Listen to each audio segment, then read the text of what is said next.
السلام علیکم ورحمۃ اللہ وبرکاتہ۔ ہنستے مسکراتے چمکتے دمکتے اچھلتے کودتے ساتھیوں، کہانی زبانی کی جانب سے خوش آمدید۔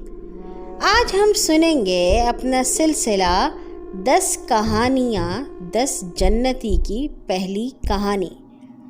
10 جنتی وہ ہیں جن کو پیارے نبی صلی اللہ علیہ وسلم نے دنیا ہی میں جنت میں جانے کی خوشخبری دے دی تھی۔ سب سے پہلے ہیں امیر المومنین حضرت ابوبکر صدیق۔ ان کا اصلی نام تو عبدالکعبہ تھا، مگر پیارے نبی صلی اللہ علیہ وسلم نے پرانا نام بدل کر عبداللہ رکھا۔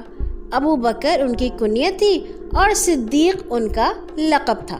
لقب یعنی کہ کوئی اچھی عادت جو ان میں تھی، وہ بہت سچے تھے، بچپن سے بہت نیک اور نرم دل تھے۔ اس زمانے میں عام طور پر لوگ گندی گندی باتوں میں پھنسے ہوئے تھے، مگر حضرت ابوبکر کا دامن ہر برائی سے ہمیشہ پاک رہا۔ غریبوں، مسکینوں اور اپنے عزیزوں کے ساتھ بہت ہی اچھا سلوک کرتے تھے۔ پیارے نبی صلی اللہ علیہ وسلم سے بہت ہی گہری دوستی تھی۔ اسلام سے پہلے بھی پیارے نبی کے ساتھ حضرت ابوبکر نے تجارتی سفر بھی کیے، اور اس طرح سے وہ ہمارے پیارے نبی کی نیکی سچائی کے پوری طرح قائل تھے۔ پیارے نبی صلی اللہ علیہ وسلم کو جب نبوت ملی تو سب سے پہلے حضور نے اپنے خاص دوستوں، عزیزوں پر ہی اس بات کو ظاہر فرمایا، جن میں ایک حضرت ابوبکر رضی اللہ تعالیٰ عنہ بھی تھے۔ مردوں میں سب سے پہلے یہی بزرگ ہیں جو اللہ اور اللہ کے رسول پر بغیر سوچے ایمان لائے، اور پیارے نبی نے ان کو صدیق کا لقب دیا، یعنی کہ ہمیشہ سچائی کا ساتھ دینے والے۔ اسلام کی تبلیغ میں بھی آپ شروع سے ہی بہت کوشش کرتے رہے، بلکہ اس کام میں نہ آپ نے اپنی مال کی پرواہ کی، نہ اپنی جان کی پرواہ کی، بلکہ اسلام کی خدمت میں بہت زیادہ پیسے بھی دیے، جسم اور جان کی بھی زیادہ سے زیادہ تکلیفیں خوشی خوشی اور صبر شکر کے ساتھ جھیلیں۔ حضرت عثمان غنی، حضرت زبیر، عبد الرحمن بن عوف، سعد بن ابی وقاص، سب لوگ آپ ہی کی کوششوں سے اسلام لائے۔ اکثر غلام جو مسلمان ہو گئے تھے، ان کے آقا ان غریبوں کو طرح طرح سے ستاتے۔ حضرت ابوبکر نے ان میں سے اکثر کو بھاری بھاری داموں پر خرید کر آزاد کر دیا۔ ایک دفعہ پیارے نبی صلی اللہ علیہ وسلم نے مسلمانوں سے چندہ جمع کیا، کیونکہ جنگ ہو رہی تھی اور بڑے مشکل حالات تھے۔ جو جس سے بن پڑا لا کے حضور کی خدمت میں حاضر کر دیا۔ اس موقع پر آپ کے برابر والے بھی آپ سے نہ بڑھ سکے۔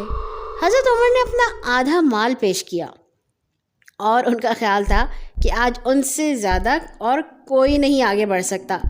لیکن حضرت ابوبکر صدیق کے پاس جو کچھ بھی تھا، پورے گھر کا سامان، سب کا سب پیارے نبی صلی اللہ علیہ وسلم کے قدموں میں لا کر ڈال دیا۔ پیارے نبی نے پوچھا، بھلا اپنے بال بچوں کے لیے کیا چھوڑا؟ تو عرض کیا، ہمارے لیے اللہ اور اس کا رسول کافی ہیں۔ شروع میں ایک دفعہ حرم میں شریف یعنی کعبہ میں اسلام پر کوئی بات کرنے لگے، اور جب کھڑے ہوئے تو مشرکین نے چاروں طرف سے گھیر لیا۔ اتنا مارا کہ حضرت ابوبکر صدیق بے ہوش ہو گئے۔ گھر والوں کو جب خبر پتہ چلی تو وہ سمجھے کہ آپ اپنی جان سے چلے گئے ہیں، اور انہیں اٹھا کر گھر لے آئے۔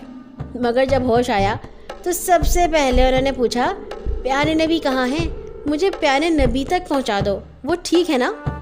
مدینہ شریف کے لیے جب عام ہجرت کا حکم ہوا تو تقریباً سبھی صحابہ مدینہ چلے گئے۔ آپ بھی سخت مشکلات میں پھنسے ہوئے تھے، مگر پیارے نبی صلی اللہ علیہ وسلم کے ساتھ کی امید میں رکے رہے۔ پیارے نبی نے اپنے ساتھ چلنے کے لیے آپ کو روک لیا تھا، اور جب خاص اللہ کے رسول نے ہجرت کرنے کا فیصلہ کیا تو حضرت صدیق ہجرت کے سفر میں پیارے نبی کے ساتھی ہوئے۔ مدینہ پہنچ کر بھی برابر اللہ اور اللہ کے رسول کے کاموں میں دلچسپی لیتے رہے۔ 1 سال بھی نہ گزرا تھا کہ مسلمانوں کے خلاف خطرناک سازشیں ہونے لگیں۔ آخر جنگوں کا سلسلہ شروع ہو گیا۔ ان سب جنگوں میں آپ بڑی بہادری سے لڑے، یہاں تک کہ جنگ بدر میں ان کا مقابلہ اپنے باپ اور بھائیوں اور گھر والوں سے ہوا، وہاں پہ بھی آپ ذرا پیچھے نہ ہٹے۔ ربیع الاول 11 ہجری میں جب پیارے نبی صلی اللہ علیہ وسلم اللہ تعالیٰ کے پاس چلے گئے تو سب مسلمانوں کی رائے سے حضرت ابوبکر پیارے نبی کے پہلے خلیفہ مقرر ہوئے، اور اس کے ساتھ ہی آپ کو بہت مشکلات کا سامنا کرنا پڑا۔ لوگوں نے بغاوتیں کر دیں، کسی نے جھوٹی نبوت کا دعویٰ کر دیا، مگر آپ نے بہت ہی عقل مندی، ہوشیاری اور اپنی ایمانی طاقت سے ان مشکلات کا مقابلہ کیا اور بہت جلد قابو میں کر لیا۔ اسلام اور اسلامی حکومت کی مضبوط دین کی اشاعت، ترقی، لوگوں کا سکھ چین، وہ ایسی تدبیریں نکالتے جو آج کل کی بڑی بڑی سلطنتوں میں لوگوں کو اس زمانے کا سا آرام اور سکون میسر نہیں۔